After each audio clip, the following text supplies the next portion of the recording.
Today we're going to be talking diagnostics and troubleshooting for the 110 volt controller that comes with Clawhammer Supply's 10.5 gallon BIAB brewing system. All right, so there's a lot we could talk about with this 110 volt controller. We've done videos already on important features such as the temperature offset and the auto tune. I'm not going to talk about that in this video, but you should know about those things, and I'm going to put a link to those below. What I am going to talk about in this video here are specifically just basically some troubleshooting strategies you could use if you were to have an issue with the controller, issues you might encounter with the fuse, issues you might encounter with the GFCI, and then issues you might encounter with the wiring of your element. So let's start with the fuse. The fuse on this unit, it's meant to protect the controller. You would want to check the fuse if you have power to the unit here on the power button, but the PID screen is blank. That is a very good indication that you're having an issue with the fuse, and that's what's wrong. You're blowing your fuse. From time to time, you'll need to replace the fuse. Here are a couple of helpful hints. Number one, the fuse port is located on the front or the side of the controller near the power button, okay? You'll need a Phillips head screwdriver to remove the fuse cover. If you're a regular watcher of this channel, you'll probably already know that I'm a big fan of using brute force to destroy things with impact drivers.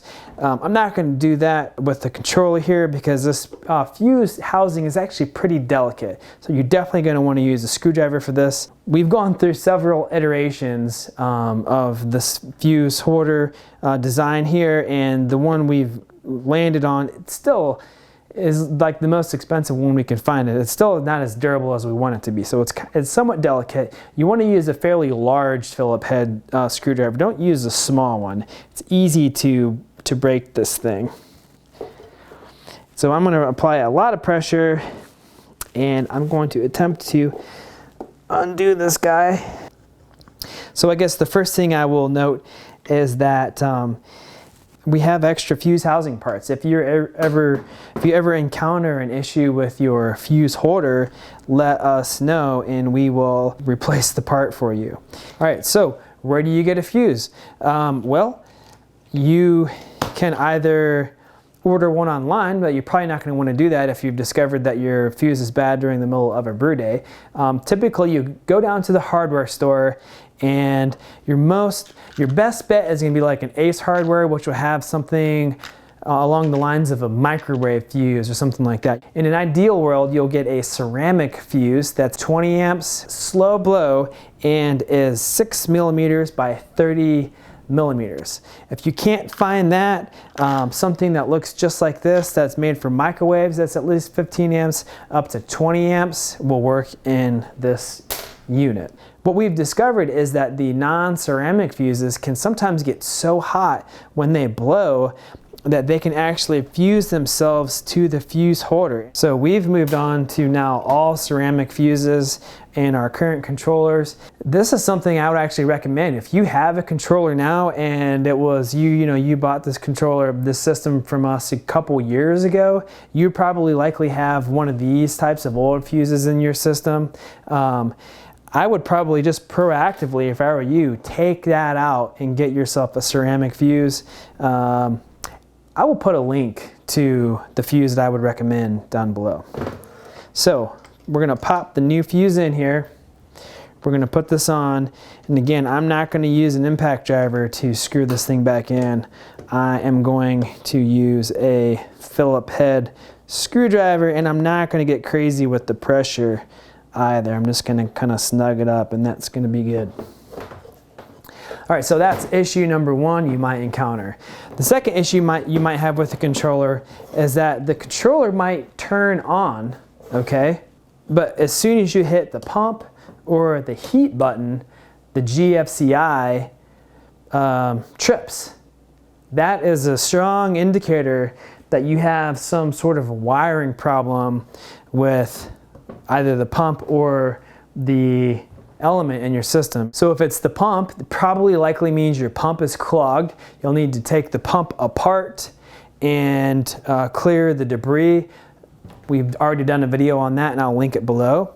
If it trips when you hit the heat, then that's a very good indicator that either something happened to your element, maybe you dry fired it and it blew, maybe the wiring came loose inside, maybe there's a link into the element housing.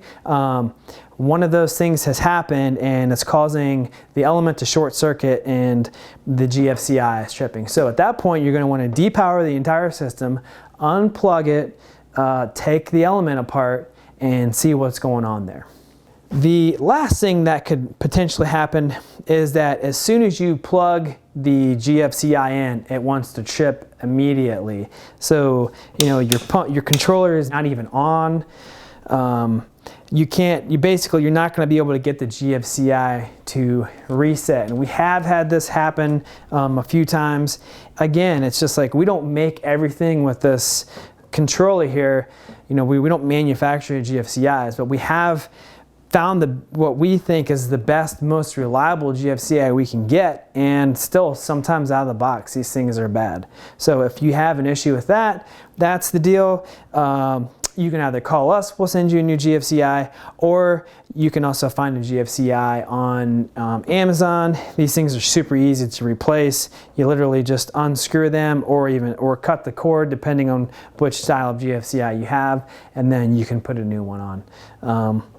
And that's that. Those are the 3 issues you might encounter with the 110 volt Clawhammer Supply controller that comes with the 10.5 gallon brewing system. As with everything that we sell, if you have an issue with it, just call us or send us an email. We're more than happy to walk you through what's going on with your system and try and help you troubleshoot. And then if there's an issue, you know, we offer a warranty on everything we sell. So we'll either send you a replacement part or we'll send you a brand new part in general.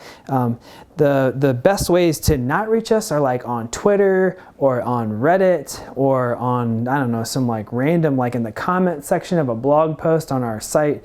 Just call us or email us. We're checking email literally all day and answering phone calls all day. We do get a bit backed up over the weekend. We have some calls and stuff to deal with on Monday, but we'll definitely get to you on Tuesday. So anyway, thanks for watching. If you have bought something from us, you have one of our systems, we really appreciate you, your support and your trust in us. And you know, we like to take care of people and make people happy as best we can. So yeah, just feel free to reach out if you have any questions or comments or anything going on. Make sure you stay tuned for the next couple of videos we have coming out.